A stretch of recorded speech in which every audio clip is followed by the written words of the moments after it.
As I mentioned in the first hour, Peter is talking about our salvation in this chapter. We looked at verses 10 through 12, kind of a parenthetical or an aside, where when he says in verse 10, as to this salvation, the prophets prophesied of things like this. I find it interesting that the way that Peter has decided to present our salvation to us is in a metaphor, a picture. And it's actually a picture that came from the Old Testament, something that I believe the first century Christians would have picked up on, understanding that the image that was being painted about their salvation was an Old Testament sort of metaphor. Well, what was it? Look at verse 3 of 1 Peter 1, when he says, "Blessed be the God and Father of our Lord Jesus Christ, who according to his great mercy has caused us to be born again to a living hope through the resurrection of Jesus Christ from the dead." That language, born again, it's synonymous with being saved, salvation. But this idea of being born again is something that I think for me personally, I looked at it very one-dimensionally growing up. In fact, if somebody would have asked me when I was younger, hey, what does it mean to be born again? I would have said something like this. Well, being born again means you get to start over. You know, you died your old life, you raised to walk in newness of life, and you get to be born again. By the way, that's true, that's accurate, that's part of the Bible's teaching about being born again. But I want you to notice as we go through 1 Peter chapter 1 that he doesn't say things like that. That his focus on being born again is not, the good news is you get to start over, but there's all these other amazing benefits in being born again. And if God has caused that to happen in your life, then you've got more than just starting over. But that's the metaphor. Verse 3, being born again, that's the way that he's decided to present our salvation. Go to the end of the chapter, look at verse 23. He says it again at the end of the chapter, "For you have been born again, not of seed which is perishable, but imperishable, that is through the living and enduring word of God." Now notice, in verse 3 and in verse 23, we've been born again. The way this chapter will end, if you notice verse 24 through 25, is with a quote from the Old Testament. Peter will quote Isaiah chapter 40 in reference to this idea of being born again. That's his proof text, is this prophecy in Isaiah 40. And we're going to, at the end of the lesson, we're going to go there and kind of look at it. But just for a minute, I want you to look at how this is being framed up. In the middle of the chapter, in verse 10 through 12, he says, "The prophets prophesied of the grace that would come to you." And here in his presentation of us being born again, he uses Isaiah to sort of point us back to the idea of being born again. You know, again, when I was younger, I used to just think of being born again as like a New Testament concept. That Jesus came along and decided this would be a great sort of metaphor or picture, so he used that language. But do you remember Jesus having a conversation about being born again with a man who was a teacher of the law? In John chapter 3, do you remember the man's name that came to him at night? Nicodemus. And in that conversation, Jesus said, unless one is born again, he can't enter the kingdom. Unless one's born from above, some versions say, he can't enter the kingdom. Do you remember how Nicodemus reacted to that? He almost made some jokes about it. He was like, well, how can that be? How can a man can't go back into his mother's womb and be born again, can he? And in that conversation, Jesus rebuked him.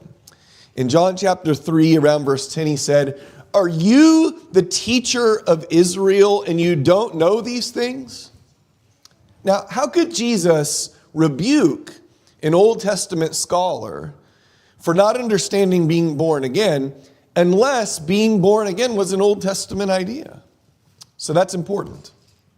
That the way the first century Christians would talk about their salvation, sometimes the language is actually Old Testament language. And we would do well to slow down and think about that. All right. let's go back and we're going to work our way through this chapter just looking at 7 benefits of being born again. There might be more in the text, but I'm going to pull out of the text 7 different things that are true if we've been born again. Let's start reading again in chapter 1, verse 3.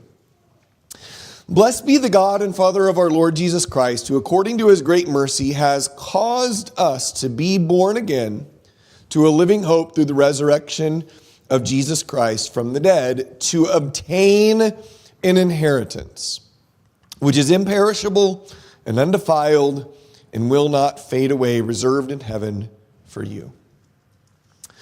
Now, my version says, who God has caused us to be born again. That's the language of the New American Standard. Does anybody's version say something like, God has begotten us again? Is that somebody's version? Some versions say that. God has begotten us, which kind of makes the point being more about the fatherhood of God, that God has begotten us. God has caused us to be born again. That's the emphasis. Not so much on my new birth, but on God being the one who begat me, who gave me this new birth. But if God's my new father, then what do I get? Did you see the first benefit there in verse 4? The promise of being born again is that we will obtain what? An inheritance. He doesn't focus on the good news of getting to start over. He focuses on the good news of what we stand to gain in the future with this inheritance of this new father. Do you think that would have been good news to first century people who maybe didn't have fathers that were worth anything? Inheritance is a great benefit in a family if a father has an inheritance to give. My dad is 83 years old. For the last 10 or 15 years of his life now, he's been talking about dying. That's just one of his favorite topics. And I don't know why you old men like to talk about that. Maybe I'll figure it out when I get there. But until recently, he lived in San Diego, California. He just moved to Minnesota. We sold his house that he bought back in the 70s for $20-something thousand and just sold it for over $1 million. And I looked at my dad after he sold his house and I was like, Dad, did you ever think you'd be a millionaire? And he was like, never thought that.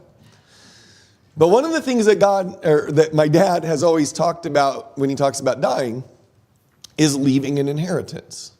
He didn't come from money. He never had much money. But he worked hard and wanted to be able to leave something for his kids. Now, whenever he talks about that, there'll be something for you, a little bit of money left to split up between you and the kids. I always say something like, well, Dad, that's not what I care about. He says, no, but I care about it. Will that be a blessing in my life someday when Dad leaves me something? For sure. But I'll tell you what, that conversation would be way different if my dad was Elon Musk, I don't know if you read this, but he's projected to be the first trillionaire within the next so many years. Now, if Elon Musk is my dad and he's like, hey, there's an inheritance, I'm like, okay, when are we going to make this happen? Dad, you see, the idea of inheritance sort of goes up in value as your father goes up in value. But now look at what's being said.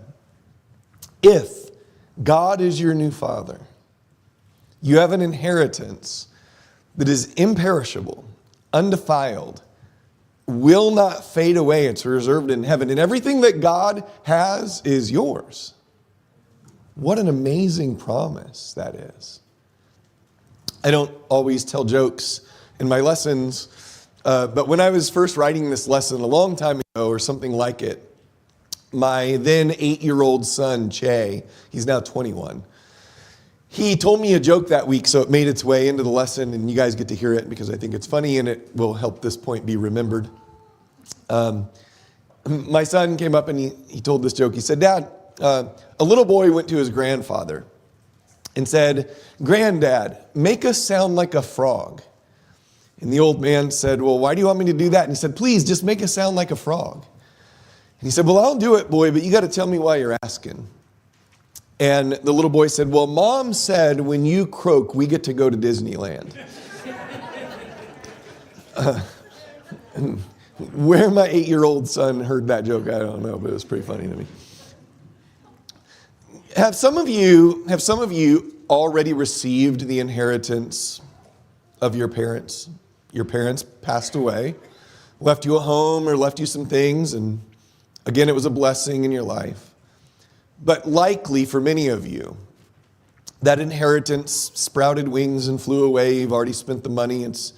You're not really sure where it went. But if God's your new father, again, I just want you to contemplate with me. To have an imperishable, undefiled, reserved in heaven forever inheritance from him is a blessing that's far beyond anything I can imagine. But that's just benefit number 1. There's 6 more. Let's keep reading.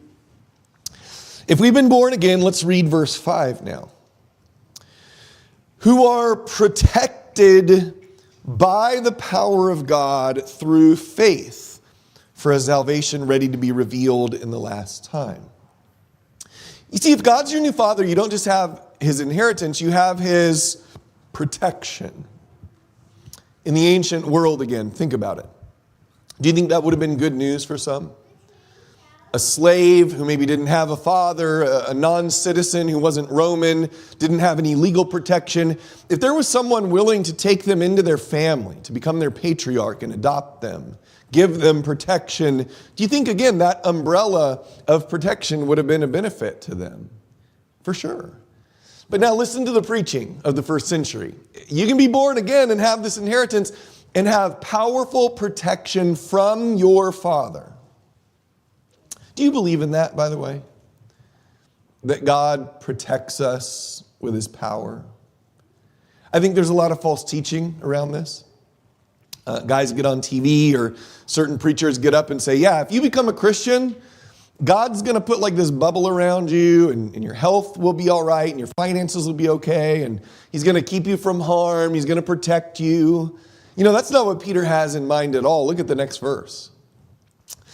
In verse 6, he says, in this you greatly rejoice, even though now for a little while, if necessary, you've been distressed by various trials. You see, God's powerful protection of verse 5 is not protecting us from trials.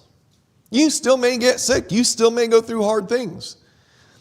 I believe the idea of God's powerful protection is he protects us through those trials, not from them.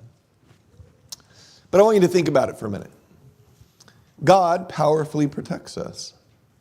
There's an important phrase in the verse that helps me understand it. It says, we are protected by the power of God through what? Faith. Now, I've raised 2 boys. I just mentioned my youngest is 21. My older one is 23. I would like for you to congratulate me on protecting them all their life and keeping them alive. I wasn't sure I was going to be able to do that. They're not finished yet. I understand that. They're just out of the oven, still jiggling a little bit, but they're good boys. They're good boys. Would you believe me if I told you the way I protected them is I locked them in a closet for 18 years and never let them out so nothing bad could happen to them? Well, of course, I was tempted to do that. But in my wisdom as a father and my power, I had to learn how to protect them, but they had to work with me some. I think I realized kind of what this verse meant when my son Cade was just a little guy. I was standing on the front porch of my house. He was playing in the front yard, and he ran down the driveway towards the street. And I looked up and I saw a car coming. And there were cars parked on the road, and the driver couldn't see the little boy running out to the street. And from where I stood, I yelled, "Stop!" And Cade stopped right at the end of the driveway. And he looked back over his shoulder, and the car went by. He had no idea. Now, question, did I protect my son? I did. And did I protect him through my power, my wisdom, my ability to see a world that he couldn't see? Sure.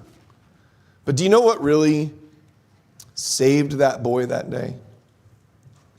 He heard his father's voice, and he believed me, and he obeyed me. He had faith. Do you think God protects us by faith? That when God instructs us and tells us, stay away from this, don't do this, think like this, not like this, that God is in the business as a father through such direction in keeping us from harm and saving us from this terrible world that we live in. Later on in 1 Peter chapter 4, he'll say, people think you're crazy because you don't go do the same things they do. You behave in a different way, but that's because you hear a different voice. And God keeps you out of all kinds of harm that they go through because he powerfully protects us by faith. Now that's the second benefit. If you've been born again, yes, you get to start over, but you have an inheritance. You have God's powerful protection in your life. Let's keep reading. Chapter 1, verse 6. In this you greatly rejoice, even though now for a little while, if necessary, you've been distressed by various trials, so that the proof of your faith, being more precious than gold which is perishable, even though tested by fire, may be found to result in praise and glory and honor at the revelation of Jesus Christ. And though you have not seen him, you love him. And though you do not see him now, but believe in him, you greatly rejoice with joy inexpressible and full of glory, obtaining as the outcome of your faith the salvation of your souls. Now, if I could think of one word to describe that paragraph in regards to the fatherhood of God, I would choose the word discipline. That God knows how to discipline. Did you catch the language of going through trials, but like a goldsmith, God lets us go through the trial for our benefit, and we come out on the other side of the fire purified and better. That's God's business in our lives. Isn't that great to know that God is that kind of father? That he knows how to, for each one of us individually, guide us through trials. By the way, none of our trials are the same. Have you noticed that? You ever looked at some other Christian's life and looked at the trials they've gone through and thought, I don't know that I could have handled that fire. And they look at you and think, I don't know if I could have handled that fire. But we've got a God who's interested, because we are his children, in bringing us through the fire for our good and for our perfection. Now, not all parents agree on how much fire to put their kids through, Me and my wife weren't always on the same page with this. Now, as I tell this story, I want you to remember I didn't let my kids get hit by cars. That was too much trial, right? But I was the kind of father that would let my kids sometimes hurt themselves. Like if they were playing on something and my wife would jump up and be like, they're going to get hurt. I'd be like, let's just see what happens, Because I would think they'd learn some things that way.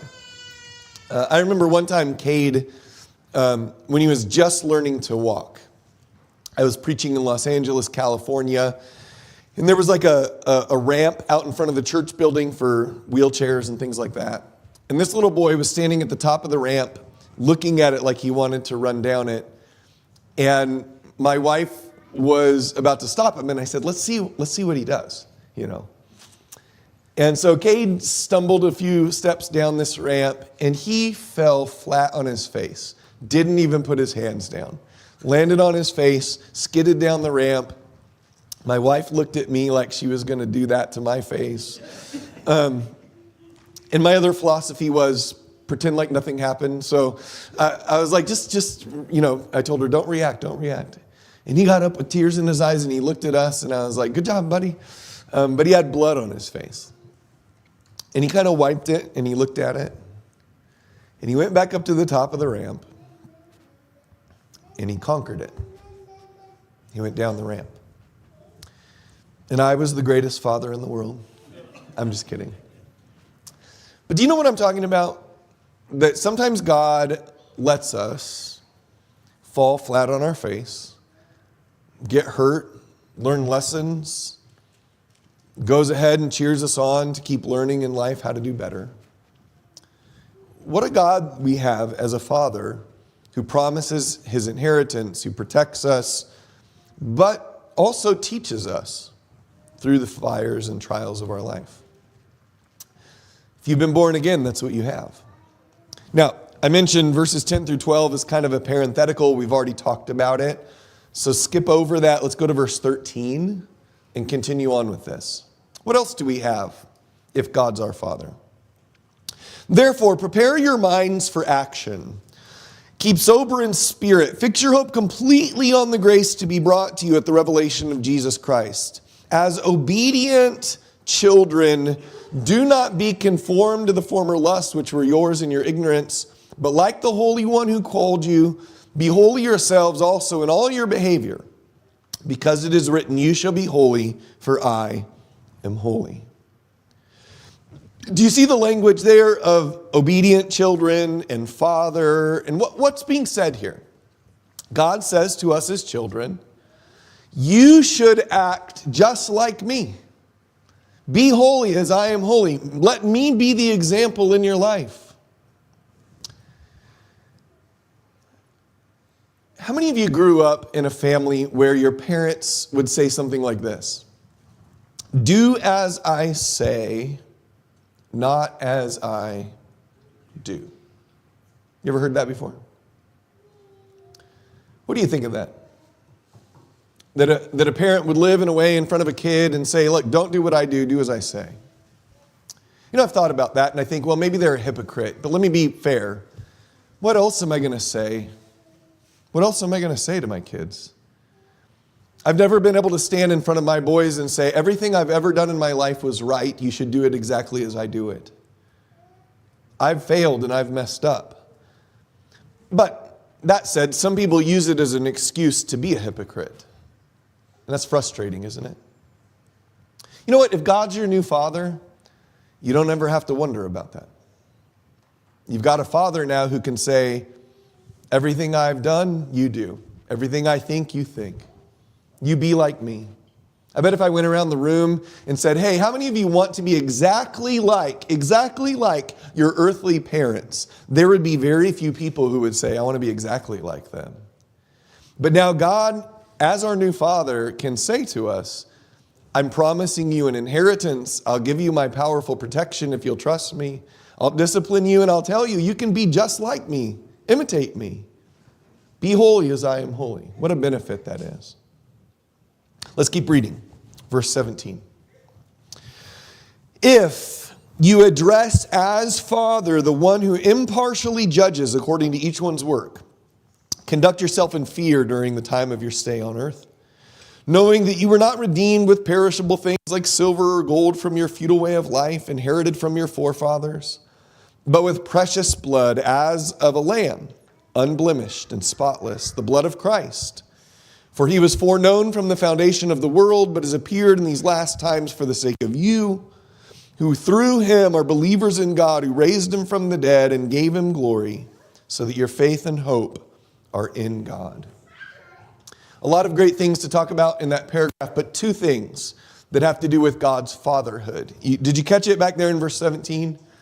If we address God as a father, what do we need to remember about him? He's what? He's impartial. Did any of you grow up in a family where the parents were partial? Like they had favorites and treated kids differently? I think if you've got siblings, everybody thinks this, right? Everybody thinks, yeah, my brother or my sister got off easy. It was harder on me. In almost every family, it's nearly impossible for parents to live impartially. Have you ever read the Bible and seen that there's not very many good fathers in the Bible? I mean, usually it has something to do with partiality. Now, is God's impartiality, because that's the gift here, God's impartial, is that good news or bad news? Well, it probably depends on how you grew up with this impartiality, right? Because if you were the kid in your family that could always get away with murder, all you had to do is wink and smile. Look at the verse again. God says, you don't get to do that with me. I love you, but you're not going to charm me out of anything. You gotta treat me with respect and fear. I'm impartial. But let's say that's not the side you're on. What if you're the kid that always got the short end of the stick? That your parents never showed you any grace or kindness, that they never gave you a help or a boost, although they did it to others. Did you catch what's being said here? God's impartial. He loves you as much as he loves any of his kids. What a blessing this is. By the way, as I'm going through this, I want you to think about the richness of this, especially in the first century preaching. That if Christians were going around saying, hey, you can be born again, you can have a new father, that they wouldn't have just simply said to these people, you can start over in your life. What they would have been saying to these people is, no, do you understand the richness of having a new father, the inheritance and the protection and the discipline and the example and the impartiality? God will love you just as he's loved all of his kids. And then the next thing in that paragraph that has to do with God's fatherhood is the high-priced redemption or adoption. Peter says, God didn't spend money for you. It wasn't silver and gold that he purchased you with. Now, in the ancient world, they could do that. They could spend enough money to adopt someone into their family if you were a Roman or whatever. But God didn't spend money on you. What did it cost him to bring you into his family? The blood of his son, the blood of the Lamb. I've tried to figure out how to understand this. My older brother used to tease me when I was a kid and say, you were adopted. That was what he'd tease me. Like, you're not, you were adopted into the family. That's why you're the weirdo. By the way, I need to say while I'm talking about things like adoption, I think adoption is one of the most beautiful concepts ever. That God not only adopts us into his family, but there are people nowadays that are willing to take a child, not of their own flesh and blood, but bring them into their forever family and give them all the rights and privileges and love of that family. I think that's a beautiful thing. So in no way am I talking about any of that in a negative way. But when my brother would tease me about being adopted, I wondered, what if that had been true? You know, if I grew up and dad finally said, you know, your brother's right, you were adopted. Would it matter what the story was? Like if dad said, yeah, one day there was a knock at the door. I opened the door. You were there in a cardboard box. I looked around. Nobody was around. I asked around. Nobody wanted you. So we took you in. I'd appreciate it. I would. I'd say thank you for bringing me into your family. But if my dad had said something like this, oh, actually, Andy, we heard about you. You lived across the ocean and we're in an orphanage. And we didn't know the language of that place, but we started getting lawyers and spending money, and we flew over there and met you, and we spent 3 months in that place not really understanding what was going on because we specifically wanted you. And by the time we were done, your adoption cost us $200,000. Do you think that would make me feel more wanted? Sure. But notice what the text says. That's not even what God did. Do you know what God did? He shed the blood of his only son for you. Do you think we should probably feel the weight of that? That if I and my own family took one of my own sons who I love very dearly to allow another son to come into my family, gave this son all the things that I was going to give this other son, do you think that kid could look me in the eye if he wasn't doing everything he could to live with the privilege and the honor that I gave him to be a part of my family? So, here's what we've got so far. If you've been born again, you have God's inheritance, his protection, you've got his discipline, you've got his example, you've got his impartiality, you've got this high-priced adoption that he's brought you into his family with. And now the seventh thing, the last thing, is in verse 22. Since you have, in obedience to the truth, purified your souls for a sincere love of the brethren, fervently love one another from the heart, for you've been born again. If you've been born again and God's your new father, what does verse 22 imply? You've got a new family. You ever met somebody that says something like this? I don't need church. I don't need the church. I don't need other Christians. Me and God, we've got a thing, me and him. He's my father. I've been born again. I don't need organized religion. You ever heard anything like that? That's someone who doesn't understand the idea of being born again. Look at verse 22 again. What they did, if their souls were indeed purified and born again, is they were put into a family.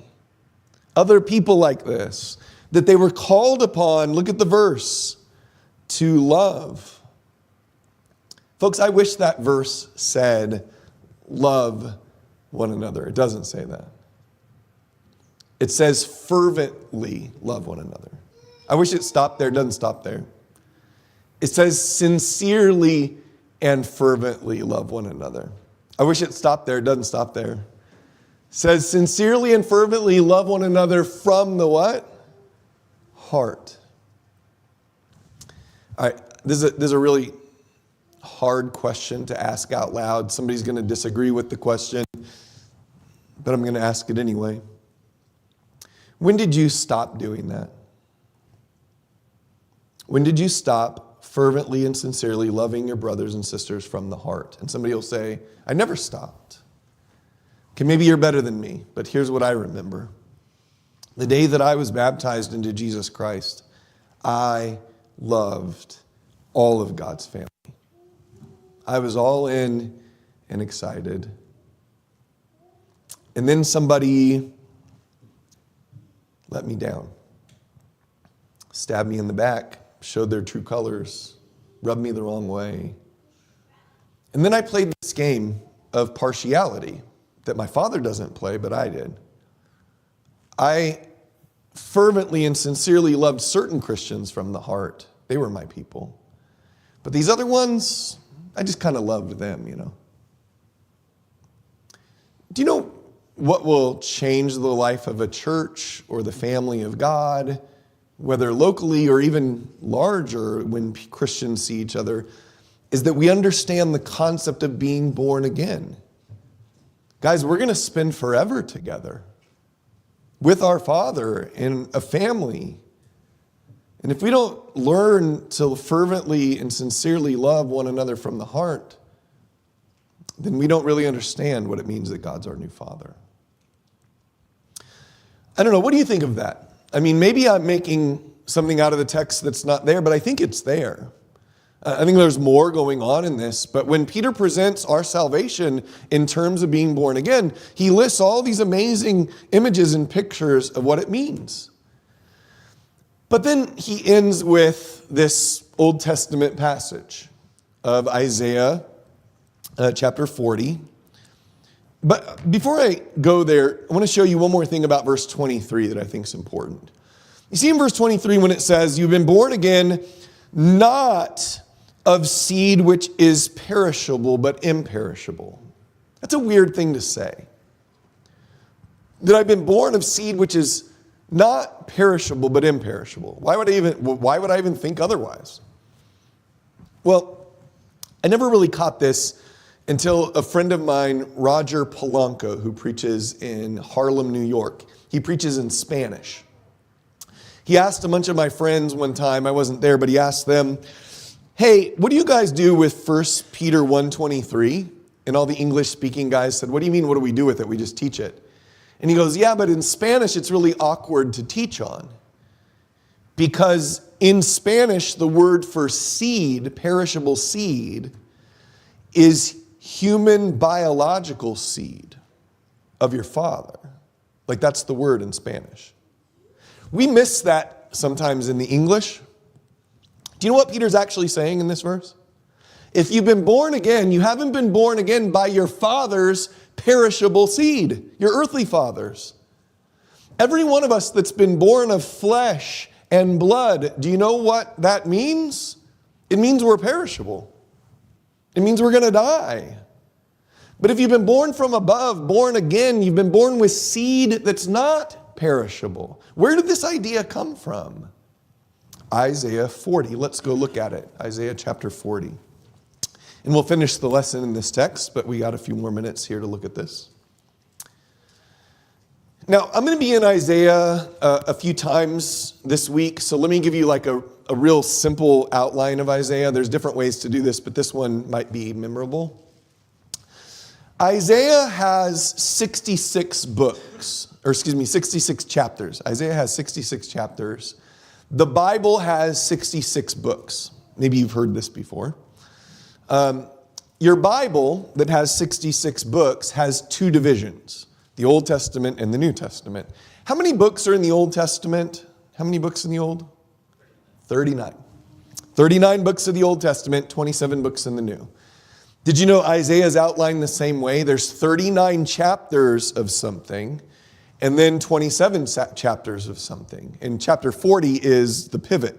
It's the second half. But it even gets more interesting. Not only does Isaiah have 66 chapters, the Bible has 66 books, and the division is like basically the old and new. The themes are similar. Here's the theme of Isaiah 1 through 39. God is holy. His people have fallen short of his holiness, and because of that, there's judgment. God's holy, the people have failed, and there's judgment. That's Isaiah 1 through 39. By the way, doesn't that sound kind of like the Old Testament? God's holy, his people have failed, and there's judgment. But in Isaiah 40, there's a new theme. That God's going to send a servant and bring grace and forgiveness and healing. That's the second half of Isaiah, which is a lot like the New Testament, isn't it? A servant comes and brings forgiveness and healing to us. So I don't know what else to say about this, except Isaiah is kind of like the Bible in miniature form. That's how you can remember it. You have the Old Testament section and the New Testament section, but it gets even more interesting to me because in chapter 40, the beginning of the New Testament section, it starts just like your New Testament starts. Read it. Listen to it. Comfort, O comfort my people, says your God. Speak kindly to Jerusalem. Call out to her that her warfare is ended, that her iniquity has been removed, that she's received from the Lord's hand, has received of the Lord's hand double for all her sins. A voice is calling, clear the way for the Lord in the wilderness, make smooth in the desert a highway for our God. Let every valley be lifted up, every mountain and hill be made low. Let the rough ground become a plain and the rugged terrain a broad valley. When this New Testament section starts, it starts like this. Comfort, O comfort my people. You know why God has to say that twice? Because the first 39 chapters were really uncomfortable. And God's going to give good news to his people. I'm done dealing with you for your sins. I'm bringing good news and help to you. That's what Jesus was coming into this place. The kingdom of heaven is at hand, he would proclaim. But verse 3 is talking about somebody. Who's verse 3 talking about? Who was the voice crying in the wilderness? Remember? John the Baptist. So Isaiah 40, the New Testament section, starts just like your Bible. John the Baptist starts preaching. Well, what's he doing? Well, it says in verse 3 and 4, he's clearing a way for the Lord. He's bringing the mountains low and the valleys up, and he's making the rough ground a broad, flat surface. If you're driving home this afternoon and you look out in a field and you see some tractors out there bringing the high spots down and the low spots up and making it flat, what do you expect to see there soon? Something. A road, a highway. In the book of Isaiah, it's a highway of holiness. Or maybe a building project. In the book of Isaiah, he was going to build a tower. God was going to build a temple. You see, what John was doing was getting ready for something to be built. And I don't know everything about this, but the mountains to be brought low and the valleys to be brought up and there being like an even playing field. This might even be talking about people. That God, and in the preaching of John the Baptist, he was humbling those that were high and he was raising up those that were low, or the way that the book of James would say it, let the rich man exalt, or let the poor man exalt in his exaltation, and let the rich man rejoice in his humiliation. That what Jesus does for us is he brings the high low and the low high, and there's an even playing field. All right, that's John the Baptist. But now look at verse 5. Then, after the voice in the wilderness, then the glory of the Lord will be revealed, and all flesh will see it together, for the mouth of the Lord has spoken. Who's that talking about? After the voice in the wilderness, the glory of the Lord would be revealed, and all human beings, all flesh would see the glory of the Lord. Who's that? That's Jesus Christ. John chapter 1. In the beginning was the Word, and the Word was with God, and the Word was God. And the Word became flesh and dwelt among us, and we beheld His what? Glory. The glory of the only begotten. All right. Pretty cool, right? That Isaiah 40 starts like the New Testament starts. But now we get to the place that Peter quoted. Look at verse 6. A voice says, "Call out." Then he answered, "What shall I call out?" Okay. The way's been prepared. The glory of the Lord is revealed to all flesh. And somebody says in the vision, "Preach." Okay, well, what do you want me to preach? What's the good news? What's the gospel? You ready to hear it? Here's the gospel. All flesh is grass. All its loveliness is like the flower of the field. The grass withers, the flower fades when the breath of the Lord blows upon it. Surely the people are grass. The grass withers, the flower fades, but the word of our God stands forever. What? How is that good news? Let me say it a different way to you. You guys ready to hear the gospel? You're all going to die. Every one of you. Like flowers in grass. If you've been born of perishable seed, you're all going to die. You're going to wither away when the breath of God blows. But you see, the good news is always preceded by the bad news. The bad news is if you've been born of flesh and blood, you're going to die. Did you catch the good news? It's at the end of verse 8. But the word of our God is forever. Remember what Peter said in 1 Peter 1? That's the word that was preached to you. That's the imperishable seed that if you'll allow that, the one who came from above, to be the one who brings you life now, you're no longer going to have to be of perishable seed, like flesh, or like grass and flowers. You'll have life, forever life. What a beautiful picture that is. Do you think the first century Christians understood that? That was their purpose and message to spread. By the way, that's timeless. That was as powerful in the first century as it is in the 21st century. And if the world continues on, this message will be powerful if Christians can learn that this is what we're to be preaching. And if you don't think that's what this is about, look at the next verse in Isaiah. Look at verse 9. Get yourself up on a high mountain, O church. O Zion, bearer of good news, lift up your voice mightily, O Jerusalem, bearer of good news. Lift it up, do not fear. Say to the cities of Judah, here is your God. See, the preachers of the first century, that's what they were preaching. You can be born again. You can have a new father with all the benefits of a new family and his inheritance and all the good things that come with that. Listen, if you've only ever heard that being born again means you get to start over, please hear it in a deeper way today.